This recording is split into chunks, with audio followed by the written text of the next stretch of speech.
Nah, jadi saya ngomongin fundamental dan technical. Nah, ini it's me-nya udah lewatin aja. Jadi, table of content-nya saya lebih kayak prefer aja fundamental, technical, kombinasi, dan strateginya. Ya, jadi simple aja. Yang pertama kan kita ngomongin fundamental dan technical. Ini dua hal yang selalu orang-orang yang mengaku sebagai technical, mengaku sebagai fundamental pasti gontok-gontokan ya. Fundamental bilang technical itu nggak guna, technical bilang fundamental itu nggak penting.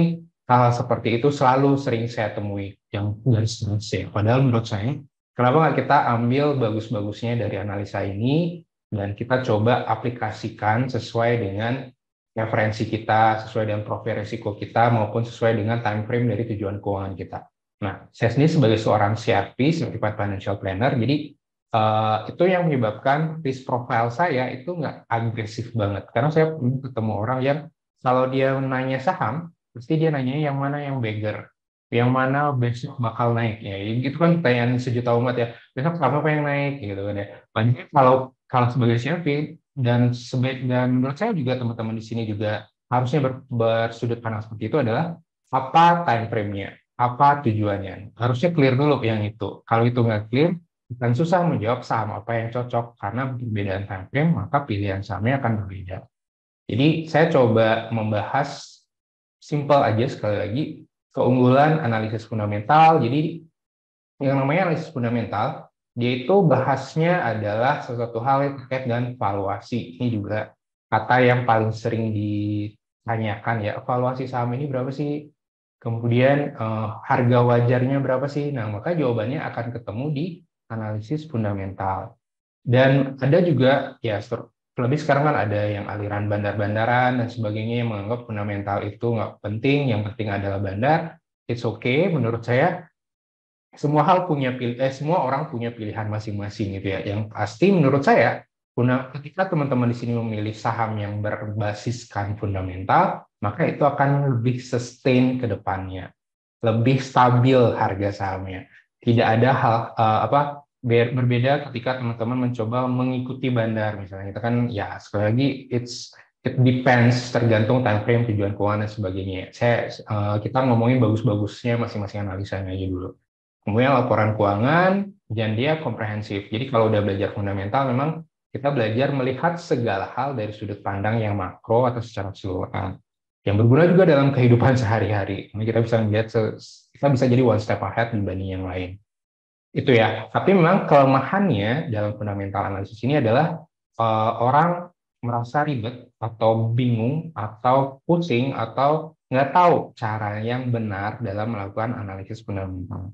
Mereka menganggap bahwa kalau kita belajar fundamental berarti harus berbackground ekonomi atau background akuntansi misalnya. Padahal saya sendiri satunya teknik industri, saya S2 di keuangan. Jadi menurut saya tidak perlu background, yang penting teman-teman di sini tahu sebenarnya buat apa sih laporan keuangan itu. Nah, jadi ini secara ringkas saja ya, yang why, who, how, when, and what, tentang laporan keuangan. Ada juga yang kadang miss ya, bahwa ketika kita belajar laporan keuangan, paling nggak kita minimal tahu akuntansi sih menurut saya. Minimal ya, persamaannya saja, tidak perlu yang jika ini akuntansi biayanya bagaimana, enggak. Kita lebih ke, paling nggak teman-teman di sini tahu kalau dia aktiva, ketika dia bertambah, dia di debit apa di kredit. Nah, yang hasil itu, hal yang simpel seperti itu, idealnya teman-teman di sini paham atau ketahui. Nah, jadi ada why, who, how, when, and what seperti ini. Dan jenis laporan keuangannya, nah ini sekali saya coba simplifikasi aja dulu. Jadi ini neraca dalam kondisi keuangan. Jadi kalau teman-teman melihat neraca, teman-teman langsung tahu berapa sih asetnya dia, berapa sih hutang yang dia miliki, dan berapa modal. Ini langsung ketahuan. Saya tinggal lihat aja periodenya itu bulanan, tahunan, atau harian. Karena di neraca itu ada tanggalnya atau ada periodenya. Kalau di bank, waktu saya di bank itu setiap hari ada neraca. Karena kita harus catat itu neraca, posisinya, balance sheet-nya setiap hari kerja.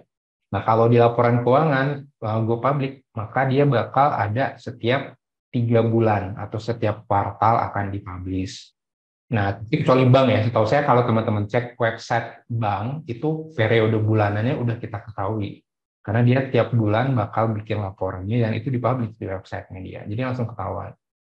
Itu untuk yang bank ya. Kemudian ini contoh saja, contoh laporan keuangan atau neraca. Ini saya ambil map aktif tadi Perkasa, MAPA, jadi bukan berarti merekomendasikan MAPA, cuma ingin mengasih contoh aja. Nah, ini yang bagian aktiva ya. Jadi bagian aktiva ini atau aset. Jadi ini selalu dibedain menjadi dua, aset lancar dan aset tidak lancar.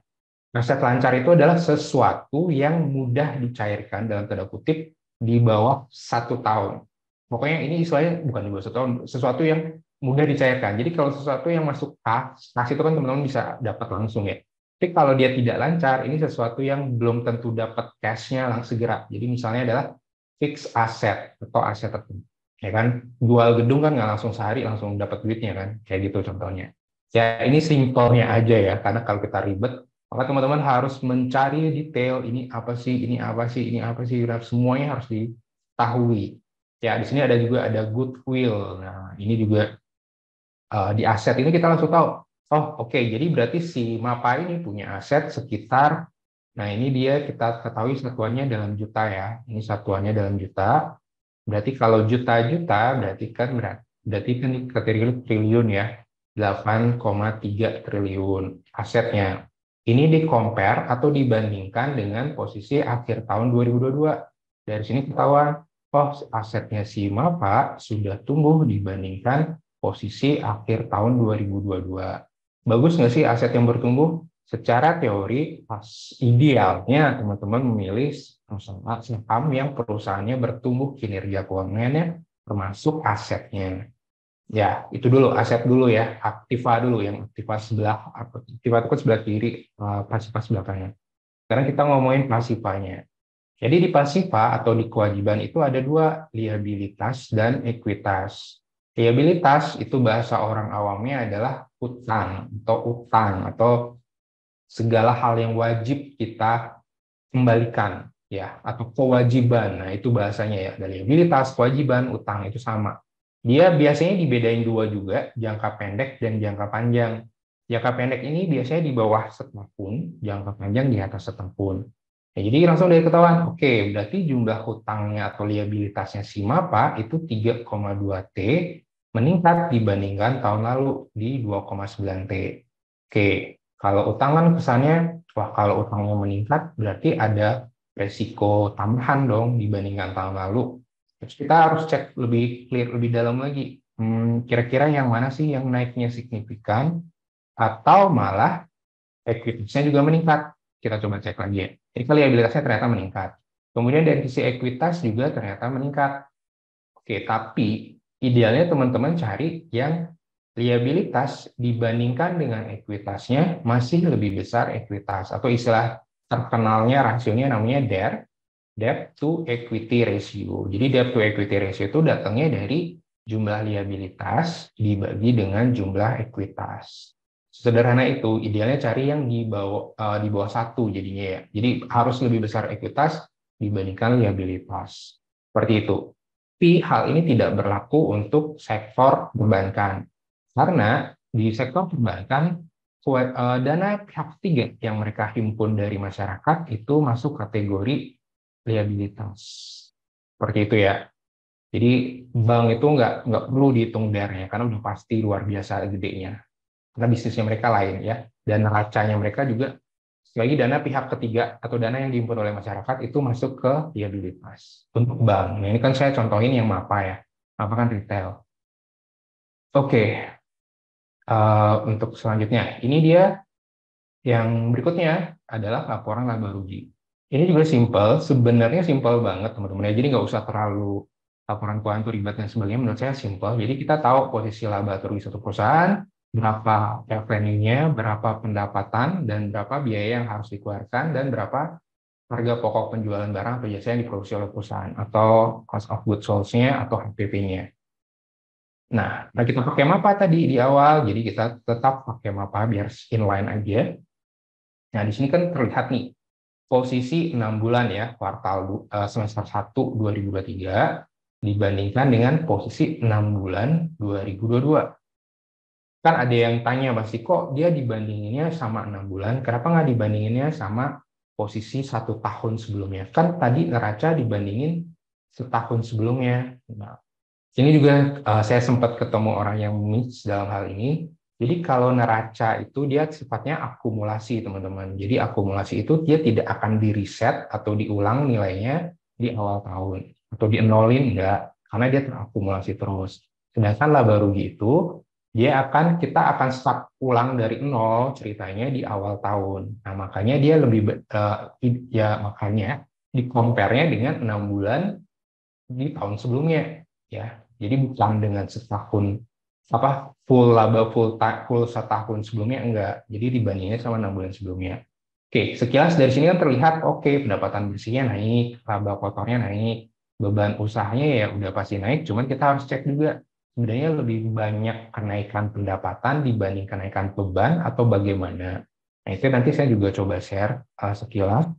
Dan dari sini biasanya saya ngelihatnya ini aja nih teman-teman, laba kotor, laba usaha, terus laba sebelum pajak, laba bersih. Oke, saya ngelihatnya, wah ini naik nih dibanding tahun sebelumnya. Naiknya juga lumayan, hampir 50%. Kemudian saya cek lagi, oh ini ada EPS-nya langsung nih dihitungin. EPS adalah earning per share atau laba per saham. Sini langsung ketahuan, oh 233 nih. Tapi kan ini kalau nggak salah dia sudah memperhitungkan stock split-nya ya, karena kan Mapa sempat split tahun ini. Seperti itu ya. Tapi nanti coba dicek.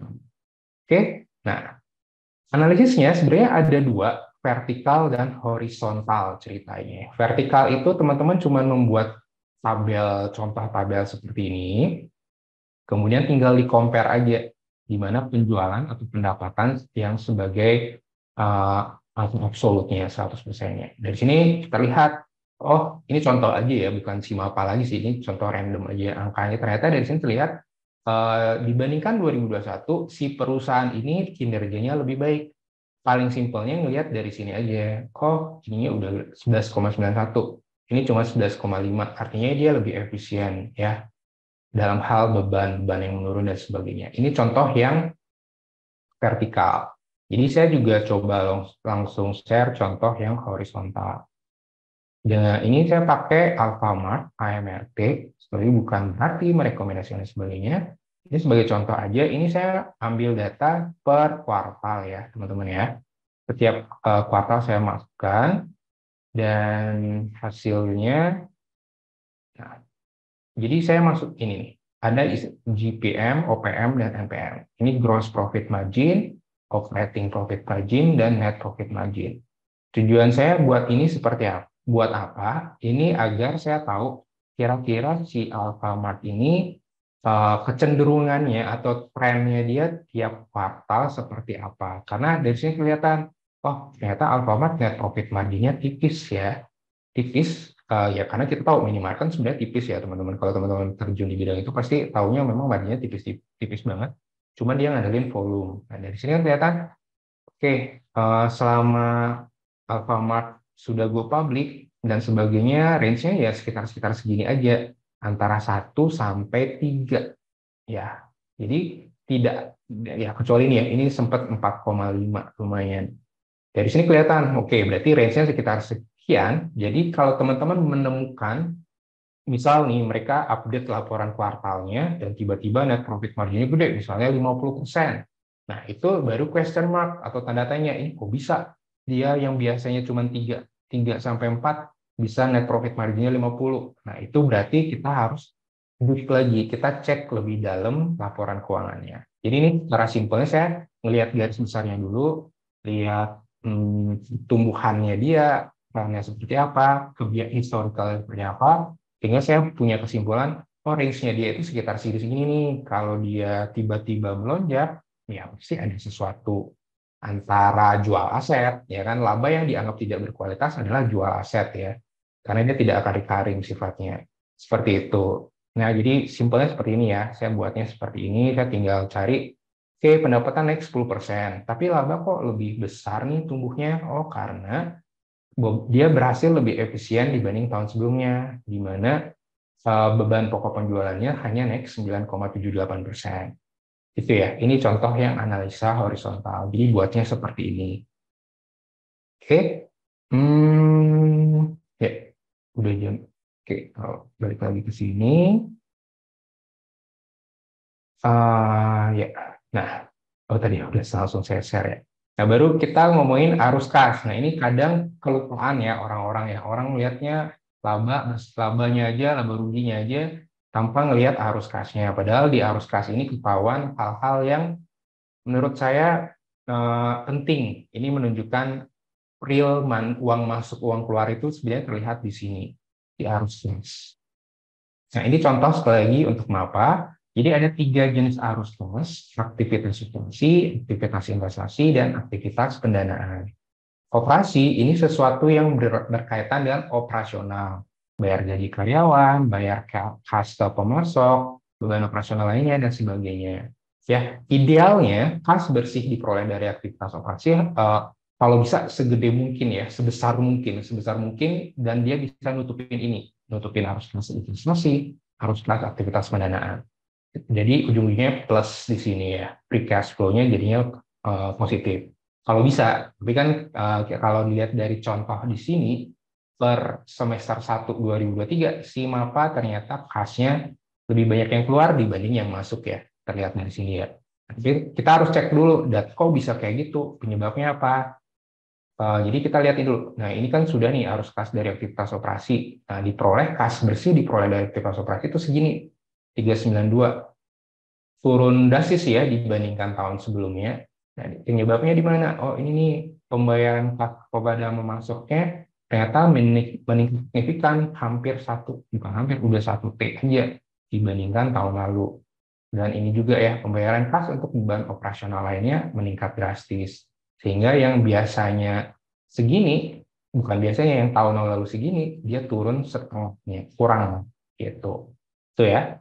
Kemudian dari arus kas dari aktivitas investasi. Aktivitas investasi ini adalah sesuatu yang digunakan untuk masa depan. Jadi kalau kita beli capital expenditure seperti beli aset tetap, membeli tanah, membeli sesuatu yang sifatnya untuk in the long term, maka masuk akan terlihat di aktivitas investasi. Idealnya sekali lagi adalah uh, ya aktivitas investasi, kalau perusahaan yang bagus justru memang aktivitas investasinya bakal terlihat minus, artinya dia lebih banyak keluar duit, artinya dia long term view. Nah, itu oke, baik-baik aja. Cuman kalau bisa jangan semuanya minus sehingga ininya kacau gitu ya. Maksudnya jadi bleeding. Jangan yang gitu. Kalau bisa sekali lagi aktivitas operasinya positifnya idealnya besar banget sehingga bisa nutupin semua long term view-nya dia maupun aktivitas pendanaannya dia. Seperti itu ya. Aktivitas pendanaan adalah sesuatu yang relate dengan utang, dividen, dan sebagainya. Itu bakal terlihat di sini. Ya, oke, itu untuk arus kas. Kemudian, ya saya coba combine sekali lagi dengan technical ya. Ini metode definisinya. Definisi technical analysis, asumsinya seperti ini. Nah, ini yang saya bakal bilang bahwa mengapa teknikal dan fundamental itu gontok-gontokan, karena asumsi teknikal itu tidak sesuai dengan asumsi fundamental. Di teknikal, mereka mengatakan market discount everything, atau semua informasi sudah tersedia di harga pasar, tapi di fundamental ada teori namanya teori portofolio modern, Markowitz, dia bilang, tidak semua orang mendapatkan informasi yang sama, atau simetris dan asimetris gitu ya, ada istilahnya, sehingga mereka tidak percaya bahwa semua yang tercermin di pasar itu semua informasi, kalau itu fundamental. Nah, cyclical sebaliknya, makanya mereka untuk menggunakan. Tapi kita nggak, kita coba mengambil positifnya aja, oke ya, apa bagus-bagusnya aja. Jadi di sini terlihat history time repeat itself, price moving trend, dan how it's more important and why. Ini jenis chart, membaca trend, perhatikan tren, 3 jenis tren ya, ini gampang sih ya, uptrend, downtrend, dan sideways. Kemudian support dan resisten. Nah, menurut saya yang wajib diketahui kalau di technical adalah support dan resisten, seperti ini, support resisten, sepertinya udah pasti tahu ya. Kemudian, apa nih? Ya. Oh ya, saya kan durasinya 30 menit ya, Bu Rita ya. Nggak apa-apa, Pak. Itu agak fleksibel kok. Kalau sampai Oh, terlalu panjang, nanti yang dari aku nanti aku bisa blast aja. Nggak apa-apa, fleksibel. ya, oke.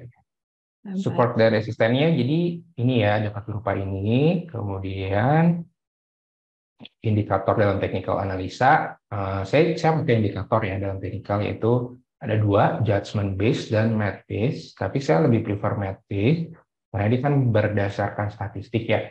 Sedangkan pola itu pattern, saya honestly kurang sering menggunakan karena pola itu kadang bersifat subjektif menurut saya sekali ya. Tapi kalau teman-teman punya insight atau masukan silakan. Jadi saya lebih prefer math based indikator. Ya tentunya dikombin dengan yang tadi ya, support dan resistennya. Jadi ada indikator yang technical, ada lagging indikator, ada leading indikator juga. Dan ya ini kita langsung aja contohnya. Cara saya melakukan ini ya, mengcombine seperti apa ya? Oke, bukan di sini, sorry. Saya pakai TradingView. Nah, jadi tadi kan kita ngomongin support resisten, indikator. Sebenarnya ada lagi sih candlestick pattern, chart pattern, dan sebagainya ya. Tapi kan kita ngomongin yang practicalnya yang biasanya saya gunakan so far.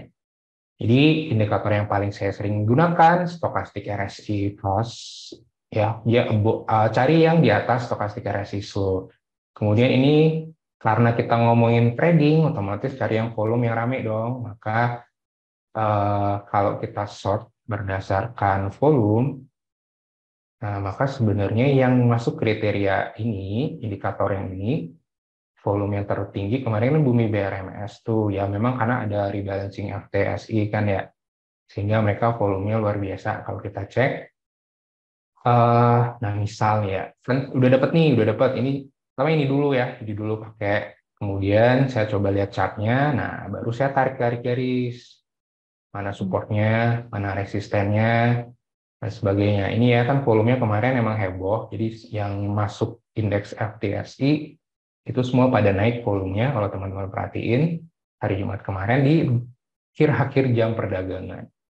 Nah, ini contohnya ya. Jadi saya buat resistennya, supportnya berapa, ini support berapa, resisten berapa.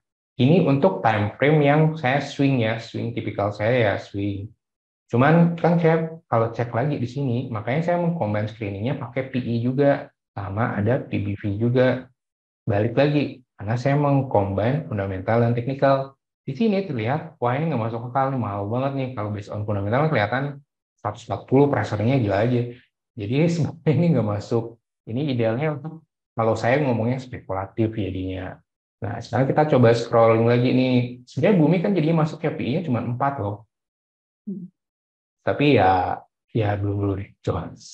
Dari sini langsung kayak cek lagi, oh oke, PGO juga kan terimbas dengan rebalancing portofolio FTSI juga, dan emang ada ESG atau bursa karbon juga, dia dapat positif catalyst-nya, seperti itu ya. Jadi nama apa juga masuk FTSI, jadi semua yang masuk FTSI itu volumenya kemarin luar biasa naik, karena emang rebalancing-nya kan tanggal 15.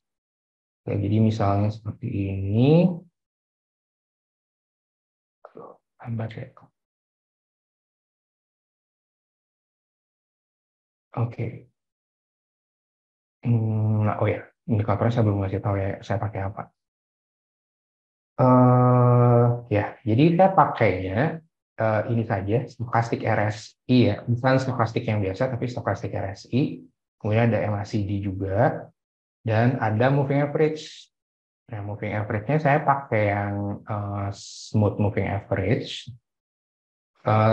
Jadi ada 3 ini ya, karena ya ini saya dapatnya dari mana? Ini dapat dari berbagai macam studi atau berbagai macam YouTube channel yang saya cek, yang menurut saya ini oke gitu. Jadi balik lagi ya teman-teman ya, itu bakal nyesuaiin dengan karakter teman-teman, nyesuaiin dengan time frame teman-teman. Jadi menurut saya ini banyak banget konten kreator yang bisa dicek, entah itu US, Indonesia ataupun segalanya, berbagai macam.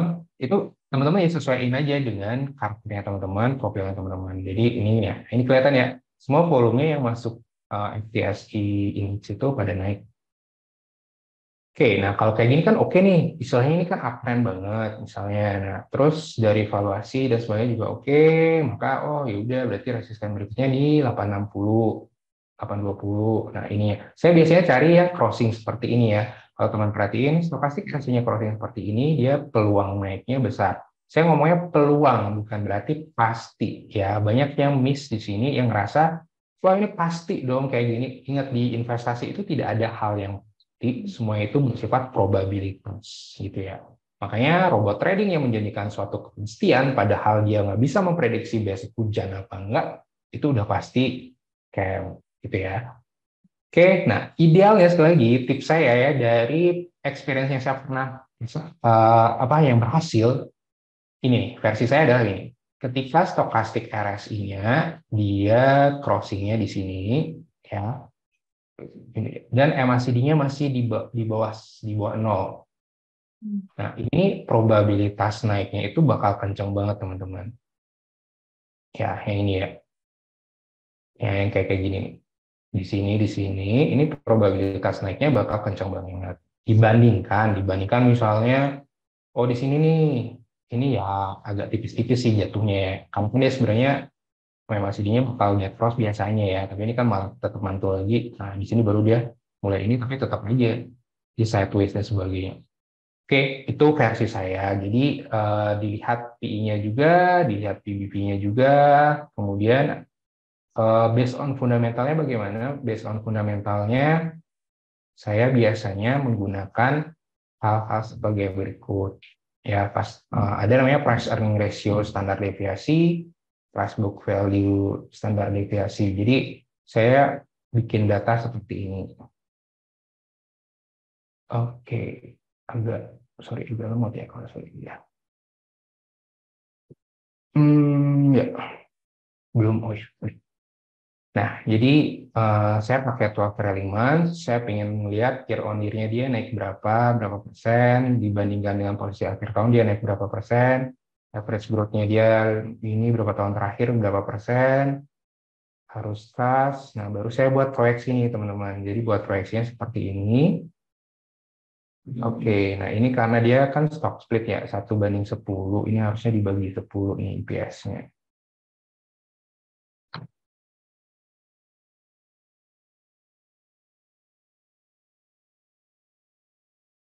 Nah, dari sini lihat, tapi paling nggak harus tahu standar deviasi juga ya. Jadi standar deviasi itu seperti historical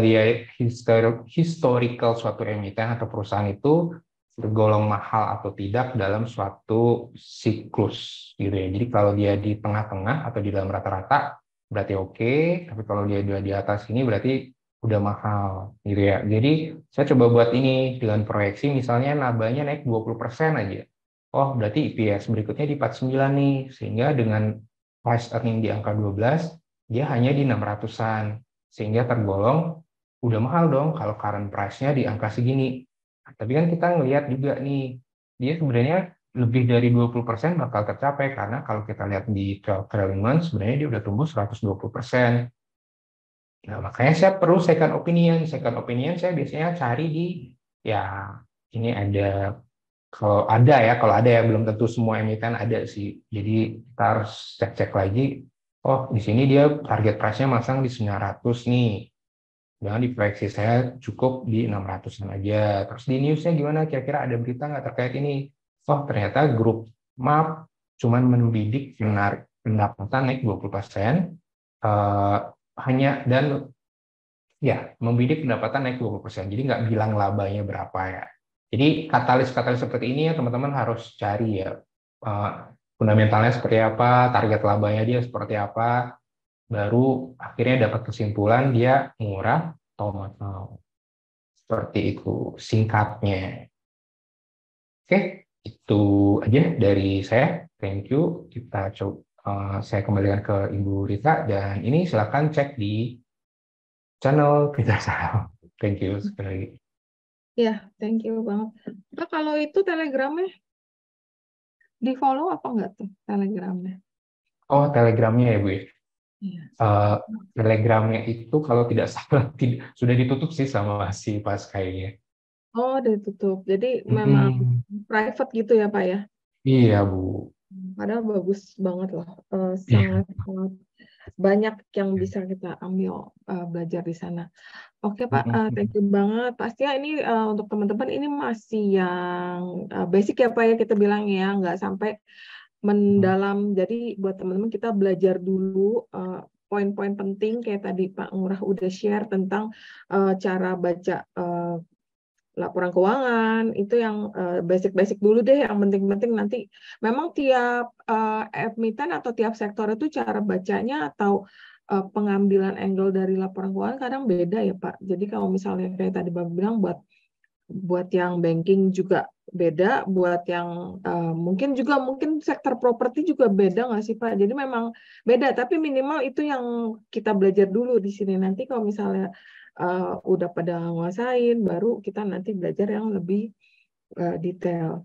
Pak, jadi berapa biasa filter dulu ya Pak pakai pakai apa tadi trading view ya?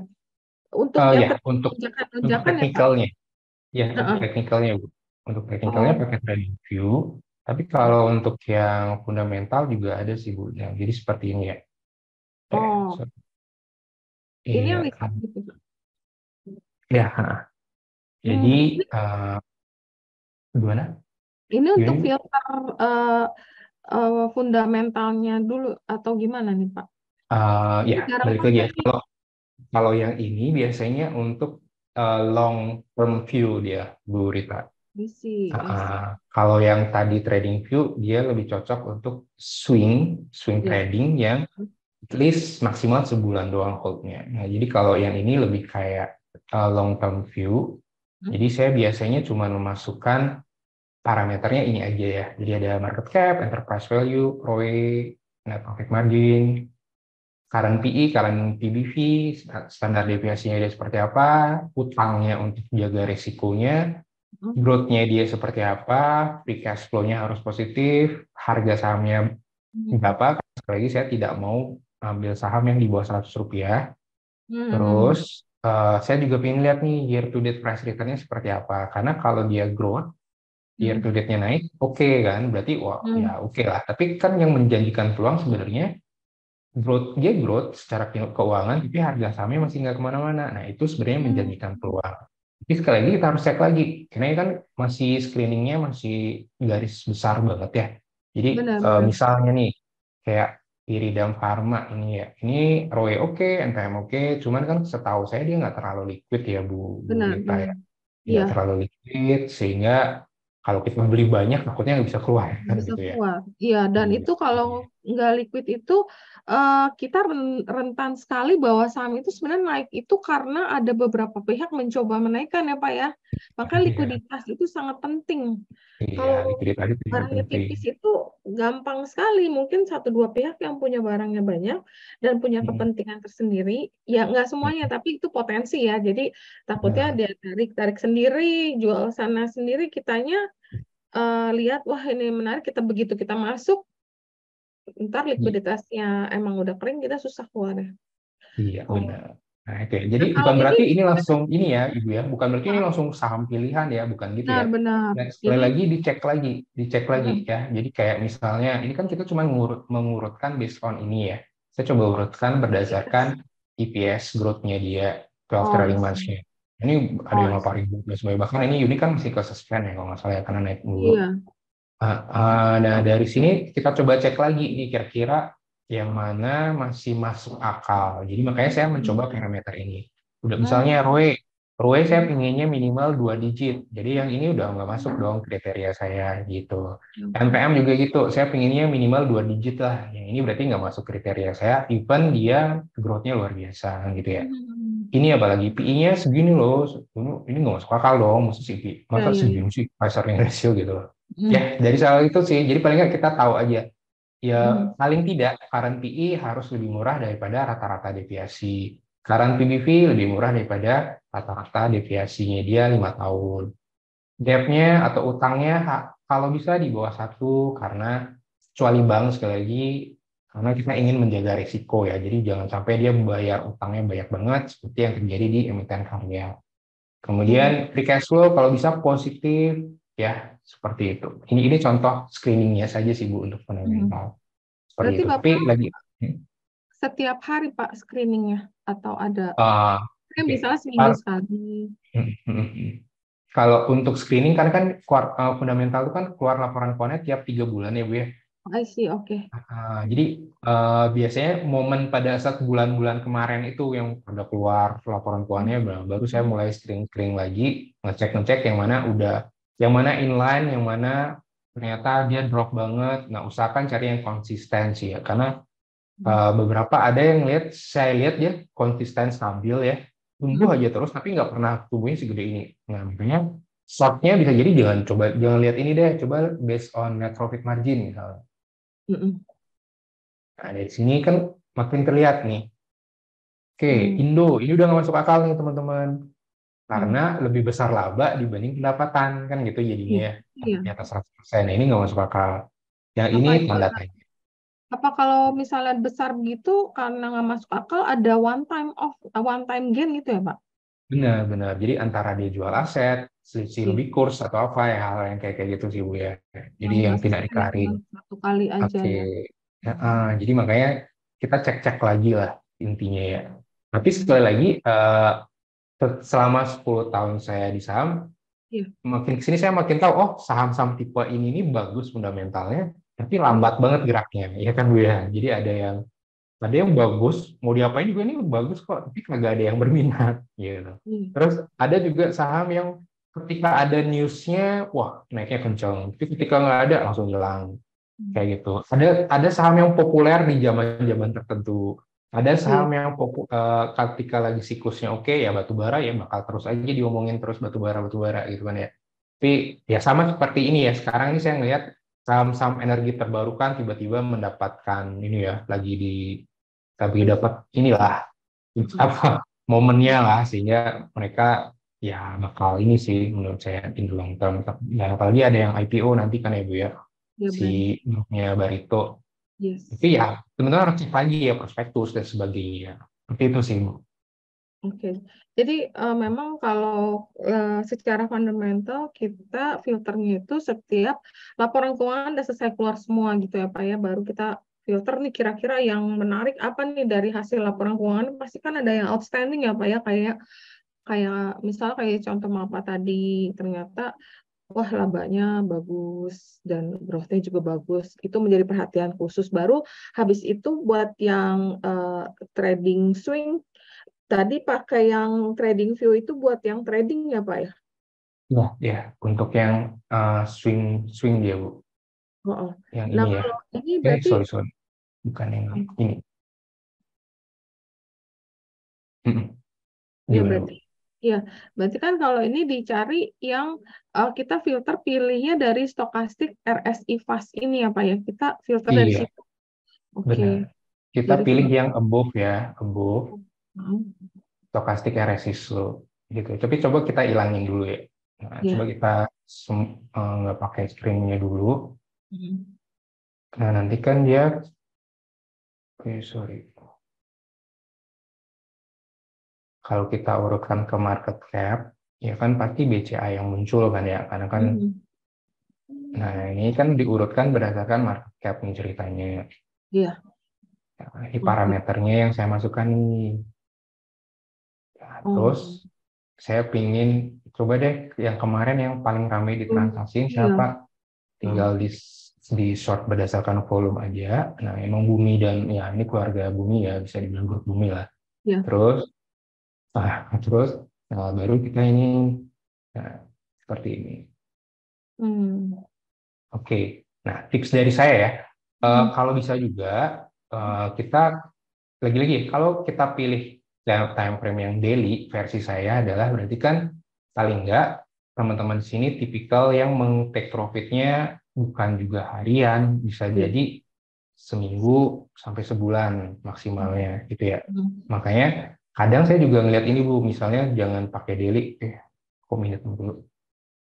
Tunggu sebentar. Nah ini saya coba lihat weekly, monthly dulu deh, monthly dulu. Jadi semakin dia kelihatan buy, misalnya buy, tapi pilihan kita monthly berarti itu lebih Jangan ini ya, lagi kan ya Bu. lebih stabil, maksudnya lebih mantep gitu ya Pak ya? Iya, jadi kan Hmm.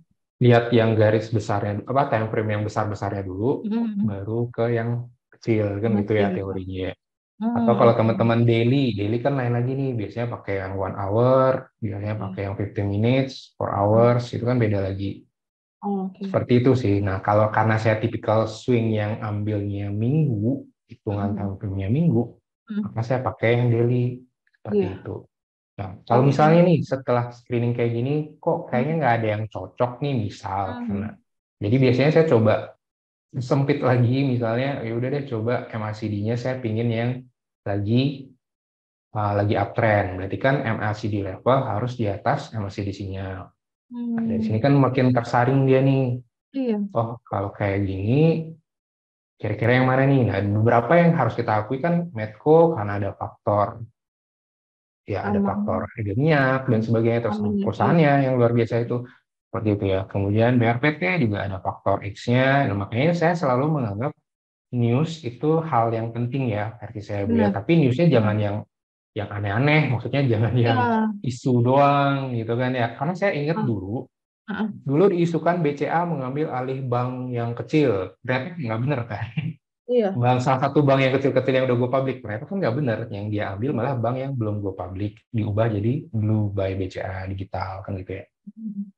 Seperti itu. Hmm. Jadi harus benar juga nyari informasinya seperti itu. Jadi kalau kayak gini, oke, wah ini uh, screennya seperti ini sih Bu kalau saya. Bisa, Bapak pernah nggak screen misalnya technical ratingnya doang? Misalnya tuh kan ada beberapa tuh yang strong buy. Nah, dari strong buy itu baru kita lihat lagi, oh ini jadi keluar istilahnya keluar signal buy-nya dulu, baru kita screen ke bawah gitu Pak. Pernah nggak kayak gitu? Sorry, ya, belum pernah Oh, saya. Karena saya ngerasa nih ya, heeh. kalau kita rely on dari trading view doang, Iya. ya memang Heeh. sih mereka kan pakai parameter ya Bu ya.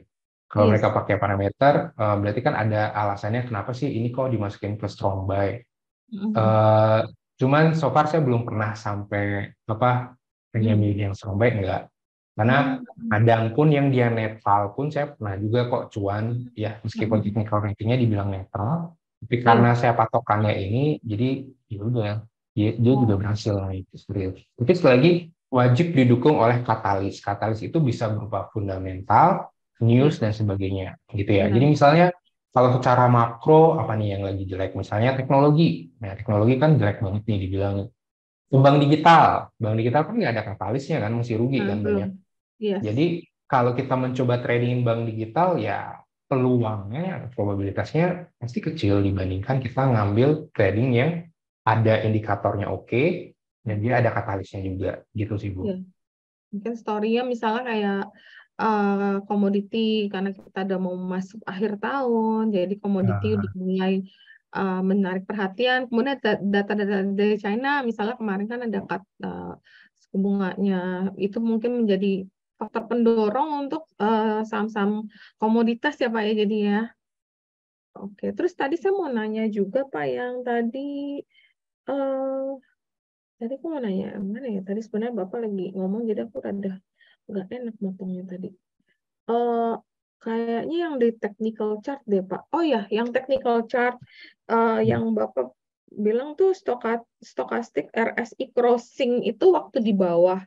Tapi kadang-kadang itu MACD itu lebih telat ya Pak dibanding stokastik itu ya Pak. iya benar Bu. Jadi Oh, stokastiknya duluan, hmm. baru MACD-nya belakangan. Oh, Seperti itu. Biasanya kayak gitu. Probabilitas yang Jadi, besar adalah MACD-nya masih di bawah nol. iya benar. Nah, itu probabilitas yang besar. Nanti kalau stokastiknya udah crossing, MACD-nya masih di bawah, Hmm. itu dia tinggal nunggu 1 atau 2 hari dia crossing, nah itu bakal kenceng naiknya, Bu. Hmm. Gitu. Iya, aku Itu kadang yang suka itu yang beli hmm. based on MACD doang Pak. Jadi Ah, kalau stokastik memang aku belum banyak belajar ya di sini. Jadi hmm. Hmm. kalau misalnya itu lebih, aku baru tahu nih kalau berarti Hmm. stokastik lebih leading ya daripada MACD ya. Ya, stokastik yang RSI ya Bu ya, bukan stokastik yang biasa. Oh, Saya sudah coba compare dan saya juga hmm, coba cari tahu misalnya kita coba compare aja di sini Bu ya. Iya. Karena dia stokastik RSI ini dia lebih smooth aja. Tapi ya sekali lagi mungkin teman-teman di sini kan ada pengalaman ini, kan ini based on experience saya, jadi bisa aja Benar. berbeda dengan teman-teman. Oke, nah ini ya, ini kan stokastik yang biasa Bu ya. Bisa. Iya. Nah jadi kalau Ibu lihat nggak smooth kan ya, nggak smooth banget kan ya, nggak mulus lah Iya. ya, Iya. jalan hidupnya lebih ini banget ya gitu ya. Iya, kurang detail lah kira-kira gitu ya, Pak ya. Gitu ya. Jadi kadang dia Hmm. memberikan noise yang lumayan ya kan Hmm. dibandingkan yang ini. Ini kan dia lebih Iya. dihalusin lah Iya, ceritanya benar-benar. gitu kan. Dari situ Hmm. sih Bu kesimpulan saya. Nah, misalnya ya Hmm. makanya saya lebih prefer stokastik RSI gitu. Iya, benar sih. Itu lebih enak sih lihatnya. Kalau Mm-mm. enggak, kalau lihat Mm-mm. yang stokastik biasa kelihatannya flat-flat aja, jadi lebih Mm-mm. susah mendeteksinya ya. Ya Hmm. ini nih Bu. Nah ini beda banget kan ya. Iya, benar-benar. Iya kan. Ini biaya padahal dia udah turun nih. Nah jadi ada peluang dong di sini. Sedangkan Iya. ini kan flat terus. Gitu. Oke, oke. Seperti itu. Oke, mungkin kita coba jawab beberapa pertanyaan ya Pak ya, yang dari Mm-mm. teman-teman di Mm-mm. sini. Tadi ada yang nanya, mana sih? Nah, tadi pertanyaannya. Uh, Um, ya boleh sih kalau stokastik ya. Izin tanya Pak, apakah ITMG secara fundamental itu belum di harga wajarnya? Dan belinya secara teknikal itu di harga berapa? Dia lebih tanya ke ini sih, technical chart sama Oke. harga wajar. Fundamental ya Bu ya. Iya. Oke, oke, baik. ITMG. Nah, kalau untuk batu bara, itu biasanya kalau saya perhatikan, biasanya kuartal 4 pasti ada berita musim dingin nih. Jadi kalau Hmm. musim dingin, negara belahan bumi utara, terjadi peningkatan energi, energi yang murah adalah batu bara, maka batu bara akan naik. Nah, gitu. Pasti beritanya seperti itu, teman-teman. Jadi, Hmm. menurut saya ya ada peluang sih ya di kuartal 4 saja.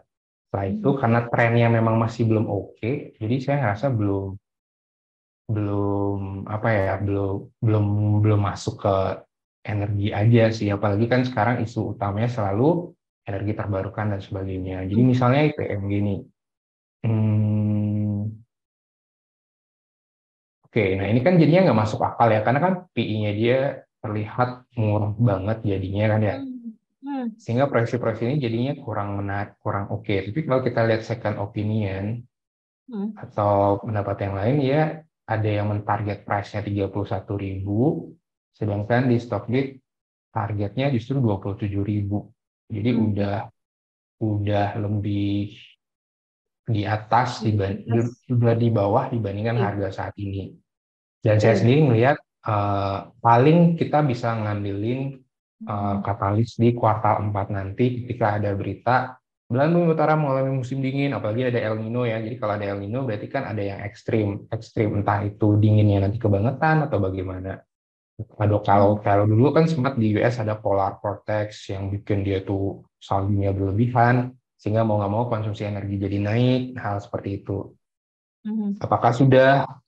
Apakah jawabannya dia masih under value? Saya sih menurut saya untuk batu bara memang udah saatnya turun ya karena dia sektor tahun kemarin itu udah wow banget. Secara historical ketika suatu sektor menjadi ranking satu di satu tahun, dia cenderung Hmm. akan menjadi ranking terburuk di tahun berikutnya. Nah, Oke. jadi ini kita belajar ke 3 tahun lalu. 3 tahun lalu kan sektor Benar, benar. kesehatan, sektor teknologi, sektor energi. Itu kalau teman-teman perhatiin, kesehatan dia anjlok tahun berikutnya, teknologi dia Yes. anjlok, energi jadi anjlok kayak gitu.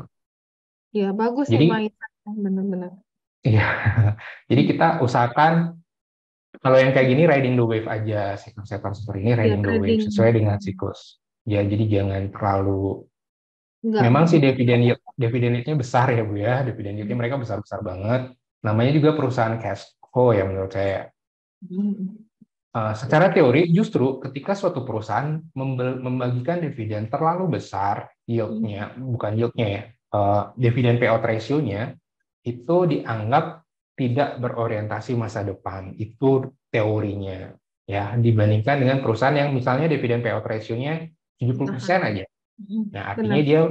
Oke, berarti 30% sisanya gue pakai buat cadangan, gue pakai buat ini, gue pakai buat ini. Nah, kalau dia 100% dibagiin, itu kayak dia tuh kayak, yaudah habisin aja sekarang Iya, gitu. Itu kayak aji logikanya di situ. mumpung. Kayak aji mumpung dihabisin aja Pak ya. Sedangkan kalau Iya, ditahan, sebenarnya kalau dia butuh untuk akuisisi, butuh ekspansi, dia nggak perlu cari pinjaman lain karena dia punya internal cash gitu. Tapi kalau nah itu. dibagi-bagiin terus kayak ya udahlah kayak bener kayak Bapak bilang kayak sapi perah di Iya. tarik aja terus. Jadi ada ke ke apa ya kayak kepentingan dari owner atau dari induknya untuk Mm-mm. itu narikin cashnya. Terus Mm-mm. apakah katanya harga di sini secara teknikal itu udah menarik gak Pak? Belum sih Bu ya, kalau dari saya. Hmm. Aku sih Tadi kan saya bilang kalau ininya udah crossing oke, tapi ya. idealnya ini juga. Nah, idealnya yang kayak gini nih, tuh, ya kan ya. Oh, Oh, ini dia pasti peluangnya bakal naik kencangnya luar biasa, bagus. oh Tapi iya. kalau ini kan dia sebenarnya MACD-nya udah tinggal downtrend ya Bu ya, kayak ini ya. Heeh. Ya, tapi ini kan faktor dividen ya, ini lain lagi sih. Menurut Hmm. saya sih, kemarin happeningnya kena bagi dividen, bisa ada Hmm. gap juga, tapi kalau time frame-nya pendek, kalau saya sih lebih baik nunggu deh di 28125. Hmm. 28, 28, 125. Oh, oke. Mm-mm, mm-mm. Mungkin ya ambil momentum kalau trading aja kali ya Pak kalau saham-saham Iya. kayak gini. Ya sih Mm-mm. aku ingat waktu sebelum COVID kan kita sempat nimbun kayak alat-alat kayak Unilever, sampo, kita timbun, Indomie kita simpen tahun berikutnya anjlok gitu, nggak perform. Iya. Nah, tahun Mm-mm. ini sebenarnya consumer ini sangat perform. Mungkin tahun depan kita mesti hati-hati. Memang itu logical thinking banget karena satu saham waktu dia perform banget kan berarti laporan keuangan atau resultnya juga pastinya mendukung ya, makanya banyak yang beli. Nah, setelah kan dia udah tinggi, tahun depan dia mau naik seberapa lagi? Karena dia udah ada high base. Berarti kalau tahun depannya misalnya di bawah daripada high base ini turun, berarti kan year on year koreksi apa ya? Itu akan terjadi eh, orang itu akan kurangin posisi atau pindah ke sektor yang mempunyai potensi naik itu lebih besar ya Pak. Ya, kan kayak rebalancing lah Bu ya. Iya, iya. Siklus ekonomi kan nggak mungkin naik terus, nggak mungkin turun Benar. terus. Ketika naik pasti ada sektor yang memang oke atau diuntungkan. Ketika Hmm. turun pasti juga masih ada yang oke gitu sih. Hmm. Jadi ya it's about rotation gitu ya. Kadang Iya, ya kita rotasi. harus, kalau kita time frame-nya, sekali lagi time frame-nya adalah riding the wave atau connect, ya kita ikutin set itu, rotasinya itu. Tapi kalau kita Hmm. long term, cari yang defensif. Defensif dalam arti sustain banget dia.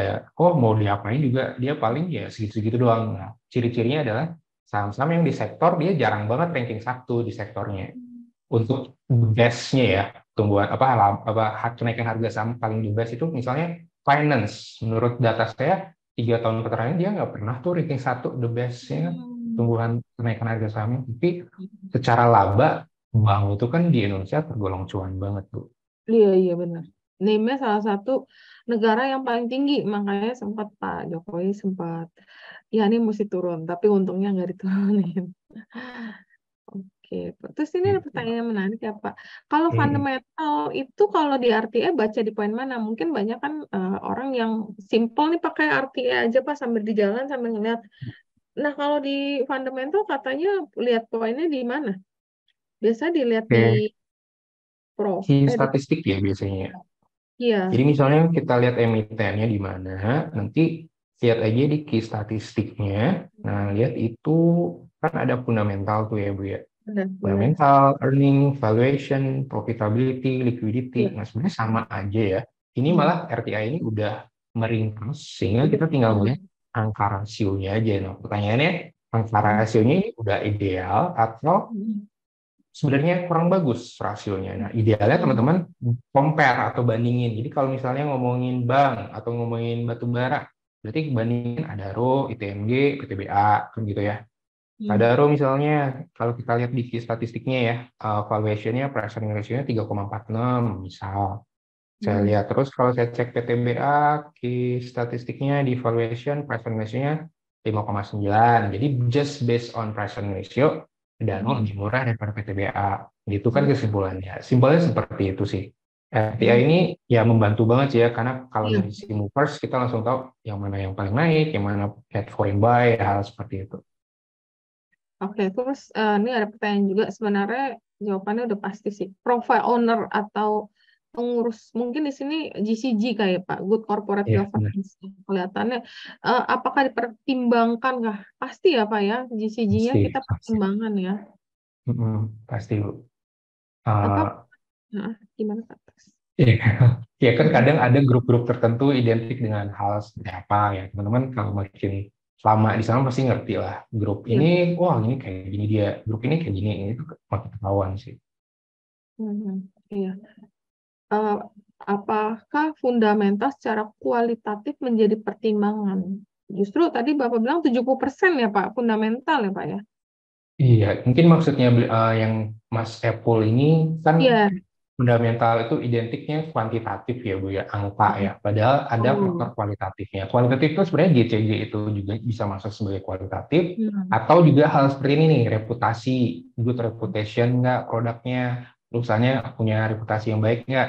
Terus yang sekarang lagi ESG, apakah dia bakal sustain ke depannya, apakah dia menerapkan net carbon, dan Hmm. sebagainya. Karena yang itu sekarang lagi di-in-kan ya Bu ya, bahkan pemerintah dan sebagainya. Karena kan kita menargetkan net zero carbon di 2050 ya, seperti itu. Oke, Pak Ngurah untuk analisa teknikal, bid offer, candlestick, serta tren barangkali bisa dibahas simpel dan sederhana. Kayaknya ini bid offer untuk analisa teknikal, bid offer, candlestick katanya. Ini sebenarnya kita sering bahas sih. Cuma kalau Pak Ngurah mau bahas, silakan sih Pak.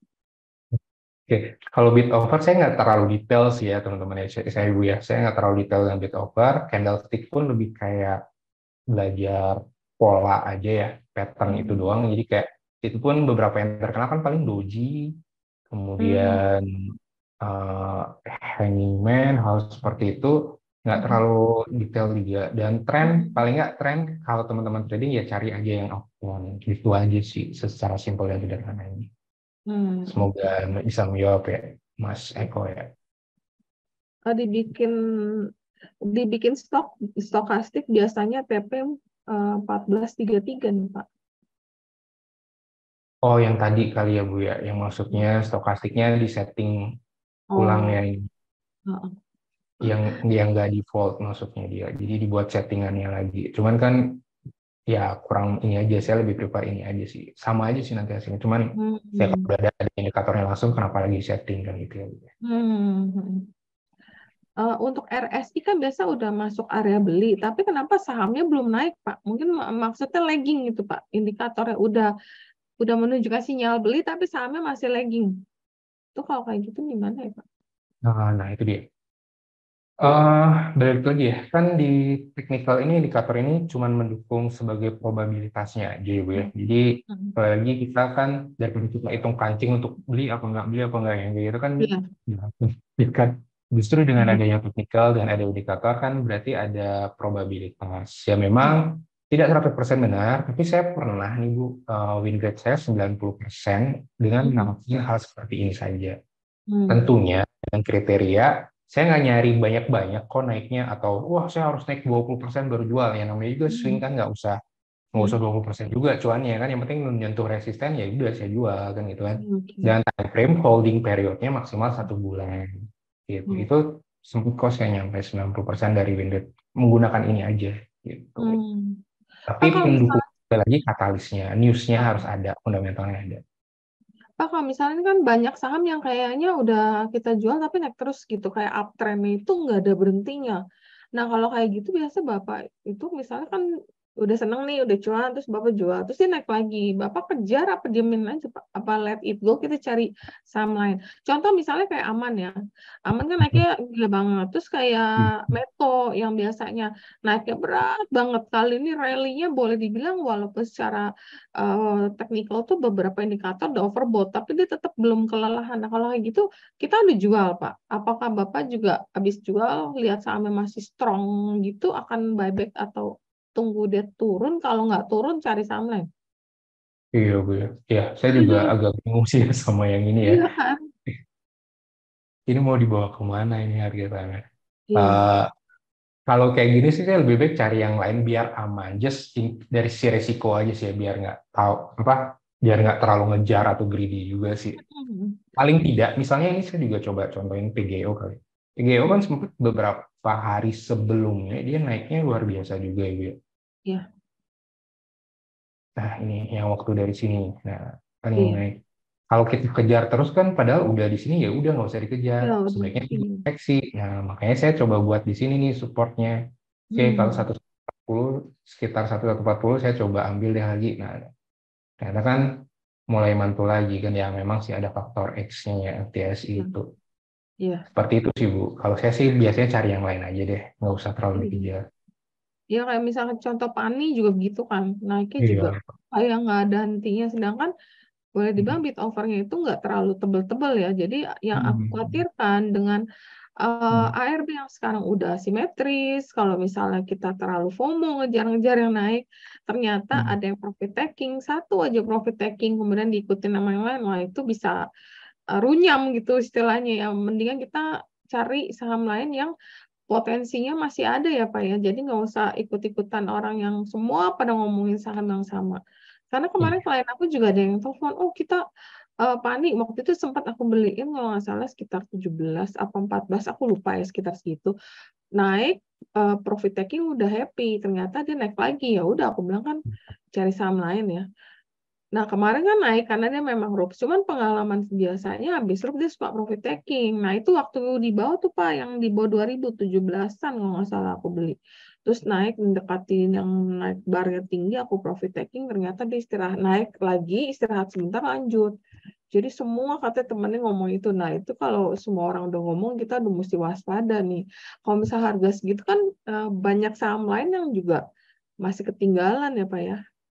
Jadi kalau udah kayak gini mendingan kita cari alternatif saham lain yang masih menarik untuk kita beli ya secara news atau teknikal atau fundamental ya Pak ya. Ya, benar Bu. Saya juga setuju. Jadi kalau naik gunung ya, kalau naik gunung kita seterjal ini Mm-mm. kan gampang jatuhnya ya Bu ya. Jadi lebih baik Iya, cari kan yang kita oke-oke nggak aja. tahu. Iya, kita Iya, kan belum tahu kalau dia akan naik lagi. Kalau dia misalnya iya, iya. kebalikannya, apalagi yang tajam gitu ya, ngeri sih. Mm-mm. Ngeri sih. Ya kalau Benar-benar. kayak Indah Kiat itu kan memang masih mending lah istilah naiknya Iya. tuh. Ya, ya, Masih, saya pengen ngasih contoh yang waktu 2018 ya Bu ya. Saya ya. ingat INKP ini tiba-tiba happening dari 2000 loh tuh. Kayak nggak ada Hmm. kehidupan gitu kan ya. Iya. Tiba-tiba semua orang pengen beli gitu. Hmm. Nah, akhirnya drop kan. Iya. Gitu. Tapi Betul. dia bakal mencapai titik apa keseimbangan yang baru, harga yang seimbang, harga yang range-nya segitu-segitu. Nah, nanti ketika ada katalis baru lagi, nah baru dia mulai mencari Hmm. harga keseimbangan yang baru lagi. Gitu sih biasanya yang saya lihat. Hmm. Oke.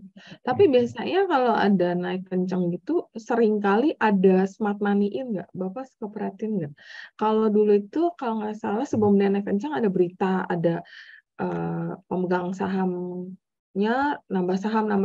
Nah, ini yang terjadi dengan friend loh, Pak. Ini aku nggak tahu sih. Ini ada 2 hari crossing dalam jumlah besar. Satu T, satu T, satu T itu kan bukan duit yang kecil ya. Jadi ada crossing walaupun ini belum ada berita yang fix kecuali ada potensi merger. Tapi ini Ya. belum tahu nih. Tapi kan kita lihat nih hari itu sempat ada lonjakan volume. Terus ada crossing. Terus memang 2 kali habis crossing naik terus turun, naik turun. Nggak tahu nih kalau ada berita-berita kayak gitu, kita biasanya harus pantau sih. Kalau menurut pengalaman saya ya, itu biasanya smart money sih ya. Kayak BSDE juga pemegang sahamnya beli terus. Nah itu, cuma kapannya nggak tahu, berita apa nggak tahu sih. Paling nanti biasanya kita kawal sama teknikal ya Pak kalau kayak gini ya. Iya, ya kadang kalau emang ada faktor X-nya yang kayak Ibu bilang, ada pemegang saham beli dan sebagainya, atau apalagi dia belinya dominan dan banyak, misal, ya itu kadang teknikal jadi nggak ngaruh sih ya, honestly ya. Hmm. Atau Kayak belum Pak? misal, ya kayak Bian misalnya Bu ya, Bian kan pemegangnya kan beliau-beliau aja tuh, Hmm. ya suka-sukanya beliau kan yang Oh iya iya pemegang iya, brand benar-benar. ini kan, itu Iya. itu sih.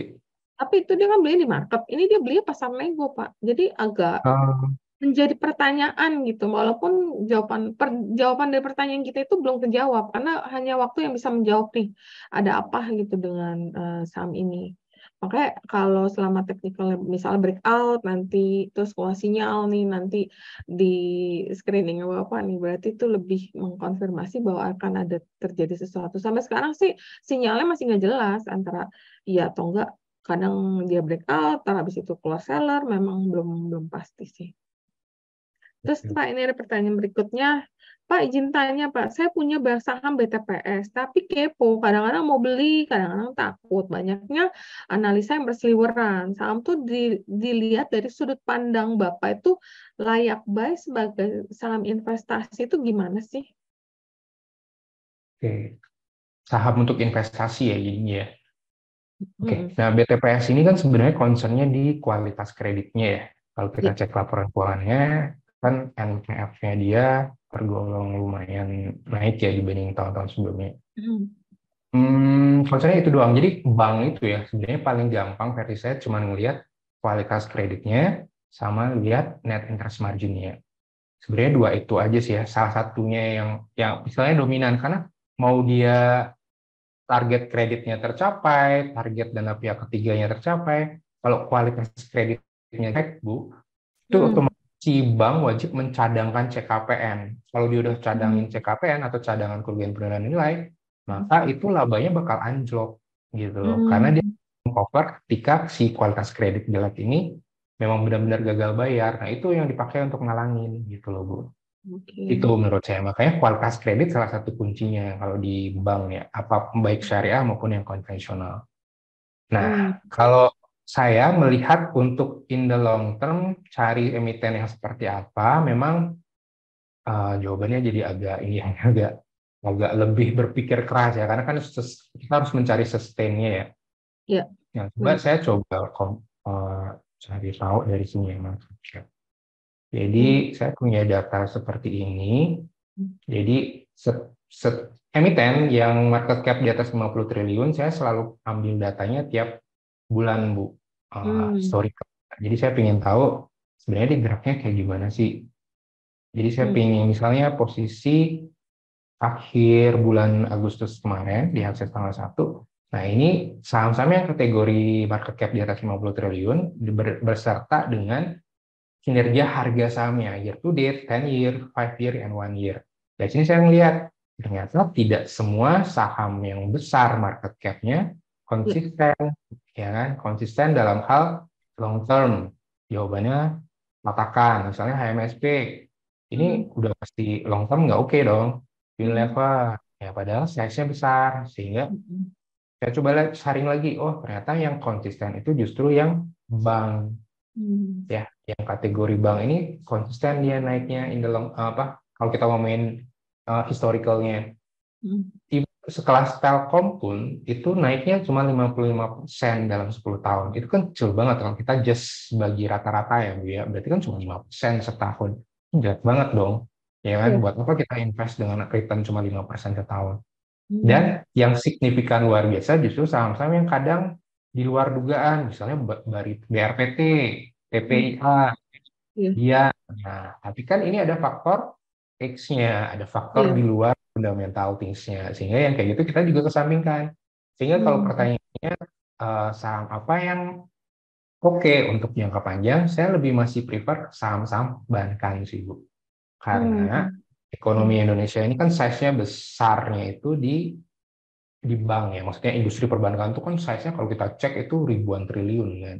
Ya. Dan beruntungnya kita kan bank di Indonesia ini sekarang lebih termitigasi ya, maksudnya kalau ada hal-hal yang waktu krisis 98 itu gampang apa sudah dimitigasi dengan baik di Hmm. era sekarang. Apalagi udah ada undang-undang Ya, benar. P2SK terkait dengan bank-bank sistemik dan sebagainya. Jadi kalau bank yang tergolong sistemik itu bakal dibantu oleh negara yang kayak gitu udah clear, Bu.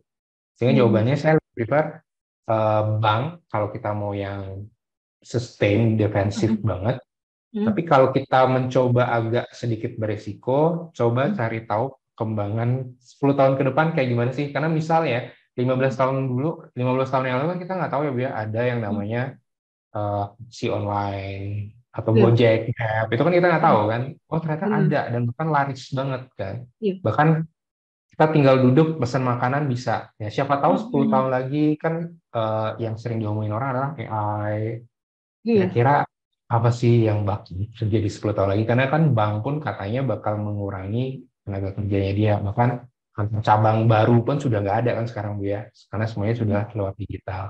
Iya. Ya, seperti itu sih. Kadang, ya saya juga sedang cari sih kira-kira apa sih yang lagi ini. Yang saya temuin sekarang sih energi terbarukan. Karena Hmm.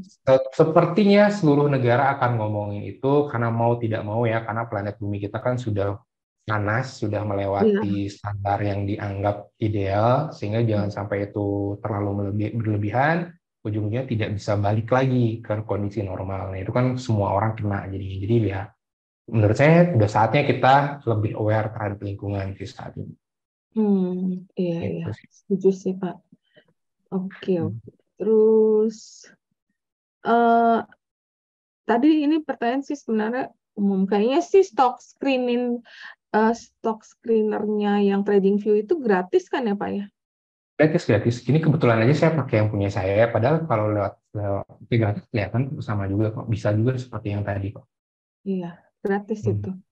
Hmm. Saya udah hold Astra sama BJBR 2 tahun, tapi harganya nggak kemana-mana, lihat banget gerakannya, terutama BJBR udah capek average down mulu, walaupun dividennya gede sih, tapi baiknya tetap hold atau out aja ya.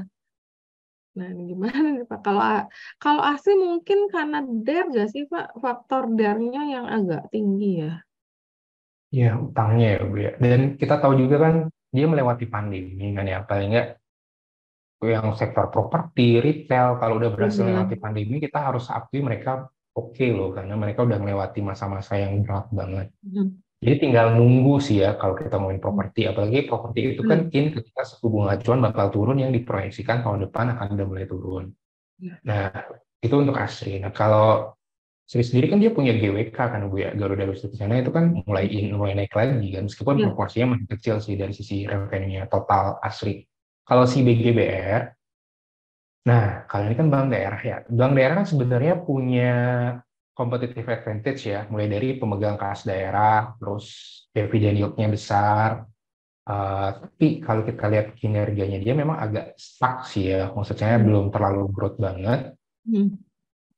Kalau saran saya, kalau memang yang nanya Pak Hanif ya, kalau Pak Hanif sudah untung, sudah profit di BJBR ya udah nggak apa-apa di switch. Cuman kalau memang masih rugi statusnya atau masih floating loss, tapi memang time frame-nya panjang, kalau dapat dividennya aja 7-8% setahun dirasa cukup, ya oke sih, masih oke sih, ya menurut saya ya. Hmm. Karena saham-saham bank daerah itu kurangnya ya itu dia Bu ya. Mereka Hmm. itu gimana ya saya ngomongnya ya. Ya kayak Eh, Ya, sama. katalisnya juga kurang sih ya. Jadi Iya, memang benar-benar iya itu ngandelin dividen doang. benar-benar. Ngandelin dividen doang. Biasa sih orang cenderung main pas mendekati RUPS, bukan mendekati pengumuman. Perkiraan kan dividen Dividen. kan ada jadwalnya tuh. Kira-kira misalnya setiap Mm-mm. bulan 4. Nah, biasa orang beli Mm-mm. menjelang bulan 4 awal-awal. Nah, orang udah mulai beli nih. Mm-mm. Nah, begitu Mm-mm. announcement dividen, mungkin ada juga yang beli ya pas announcement dividen, pas pada jualan. Memang cuma buat Mm-mm. trading Mm-mm. dividen doang sih. Dan biasanya kalau Iya. kita ambil dividennya pun habis itu X-nya turunnya lumayan jauh. Iya, sesuai dengan kan ininya, sesuai dengan pembagian Hmm. ininya. Jadi Iya. strategi ya kalau ya Pak Anies bisa berharap sih bisa naik pada saat menjelang pengumuman dividen. Ya nanti kalau emang ngerasa kurang maksimal BJBR-nya, ya udah dijual aja. Tapi yang bisa saya share adalah selama ini kan kita menargetkan return itu gede-gede ya Bu ya. Saya pernah Hmm. dengar orang saya pinginnya 50% setahun, ya kan Hmm. minimal portofolio saya.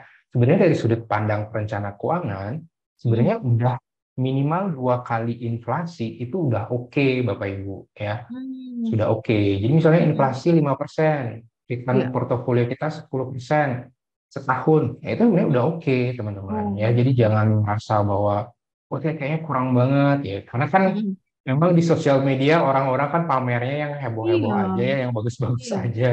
yang jelek-jelek nggak dipamerin ya, makanya agak di ini jangan agak dijaga matanya untuk melihat hal yang itu. Iya. Gitu.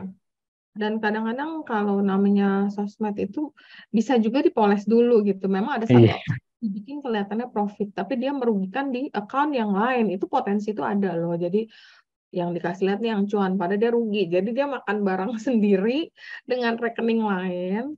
Jadi yang broker yang satu itu dia rugi. Ya ada yang bilang gitu. Ya kita juga nggak tahu sih. Tapi memang semua yang dipamerkan itu patut ya dilihat aja, dinikmatin aja cuannya orang, kita nggak usah panas. Oke. Terus ini ada pertanyaan lagi apa ya? Hmm, kalau Yuti ini bagusnya hold apa out, dan saham BEX ke depannya apa? Kayak BEX juga berat ya Pak. Ini termasuk bank daerah juga kan ya? Oke, oke. Batch itu jangan ya, kalau bisa, kalau belum masuk ya jangan masuk dulu deh. Iya. Untuk Batch ya itu lain banget. Maksudnya dia itu ekuitasnya pun sempat kurang kan ya. Maksudnya masih perlu ditambahkan agar sesuai dengan regulasi. Jadi jangan dulu kalau Batch menurut saya. Mm-mm. Terus United Tractor ya Bu ya. Iya, Yuti. Ah iya iya. Yuti kalau secara harga saham mungkin udah mendekati fair value nggak sih Pak? Kalau 29.000 soal target analis aku sekitar 29.000 lebih dikit sih. 29.000 ya Bu ya. Tunggu sebentar. Coba saya cek ini kayak. Mungkin buat trading oke sih. Kecuali dia ada katalis baru, misalnya dia akuisisi energi terbarukan lagi, atau Iya. investasinya gimana. Ya Hmm, kecuali hmm. di news. Kalau secara misalnya dia cuman cerita ya standar ya mungkin batu baranya atau apa ya, aku rasa sih untuk invest sih kurang menarik, tapi untuk trading sih ya pas turun Hmm, bisa hmm, sih. hmm. Oke, jadi kalau based on dia cuma naik labanya 5% aja, PI sekian, sebenarnya di sini sih Bu ya 27. Cuman menurut saya nggak mungkin lah segini kan ya, karena dia kuartal 2 aja dia udah bisa naik year on year-nya 37 ya, trailing months-nya ya. Sehingga misalnya ya, saya misal coba 15% aja. Hmm. Nah, jadi 30.000 sih. Ya memang sekitar segitu sih, jadi memang Bu ya. Hmm. Iya. Terus ya, memang saya gitu. Dan ini belum termasuk faktor kalau misalnya marketnya ada koreksi loh. Dengan harga yang sekarang ini, kalau amit-amit ada koreksi, kan indeks boleh dibilang lumayan tinggi juga ya Pak ya, sekitar 69, 7.000, kadang-kadang rentan sekali ada profit taking atau ada berita yang kurang misalnya. Itu kalau dikoreksi turunnya, menurut aku risk dan rewardnya itu kurang menarik sih. Kecuali memang trading lah, pokoknya beli mungkin pakai dikawal pakai teknikalnya lagi turun, misalnya MACD lagi ke bawah atau stokastik RSI-nya lagi mau belok, itu boleh sih Pak ya buat trading ya. Tapi kalau misalnya kayaknya nggak ada apa-apa, kayaknya masih banyak yang lebih menarik. Bisa sih, bisa naik ya Pak ya. Cuman kalau misalnya ada resiko bad news atau harga batu bara misalnya koreksi dulu, nah itu turunnya bisa lumayan. Iya. Ya, saya setuju sih dengan Bu Rita. Jadi emang dia juga kan relate dengan batu bara juga, Bu ya. Meskipun emang dia udah masuk ke Arpo Nggak, untuk energi iya. terbarukan. Iya. Eh, ya, bisa dibilang dia hulu ke hilir punya sih ya UIT ini ya. Hmm. Jadi salah Hmm. satu yang oke, cuman ya itu dia. Kalau based on tadi paling 30.000 mentok untuk ininya tahun ini. Hmm. Ya untuk trading ya lihat Iya. ini aja, lihat, Jadi lihat momentum trennya. aja. Unless Iya. batu bara kencang banget ya Pak ya. Misalnya, wah ternyata batu bara kekurangan misalnya. China-nya lagi butuh banyak. Nah itu beda lagi tuh ceritanya tuh Pak ya. Ada strong katalis dari harga komoditas. Tapi kalau komoditas gini-gini aja nggak ada berita baru ya, ya kayak tadi kita ngomong ya Pak ya. Oke, terus nih ada pertanyaan Oke. lagi. Jika mau trading dengan time frame 3 bulan, kira-kira untuk analisa histori rasio keuangan fundamental, idealnya sampai berapa tahun ke belakang? Oke. Nah, sebenarnya dalam hal analisa itu di fundamental dikatakan 5 tahun terakhir ya, kita harus melihat 5 tahun Hmm. terakhir. Tapi kalau saya melihat 5 tahun terakhir, saya lebih prefer melihatnya per kuartal, gitu ya. Jadi kalau memang 3 bulan ya. Sebenarnya tidak ada aturan baku ya. Saya trading 3 bulan, maka fundamentalnya saya lihat berapa lama. Nggak ada tuh aturan baku kayak gitu. Eh, Mhm.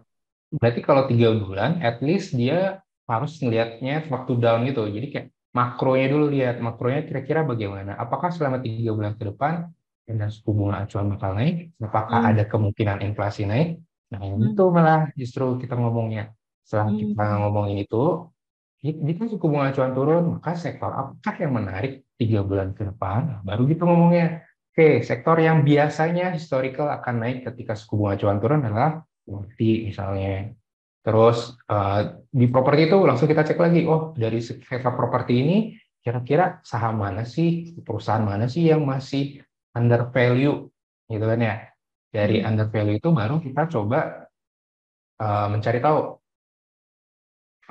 Oke, makanya saya biasanya melihat forward looking. Mungkin teman-teman tahu forward looking ya. Jadi kayak seandainya ya ini memang kita harus banyak-banyak nyari data sih ya. Misal contoh kali ya, Benar-benar. contoh properti, misalnya per kuartalnya ini salah satu yang saya juga masih question mark ya. Maksudnya kinerjanya baik-baik aja, tapi harganya turun terus. Ada apa nih? Mhm. Apakah kenaikan Ya.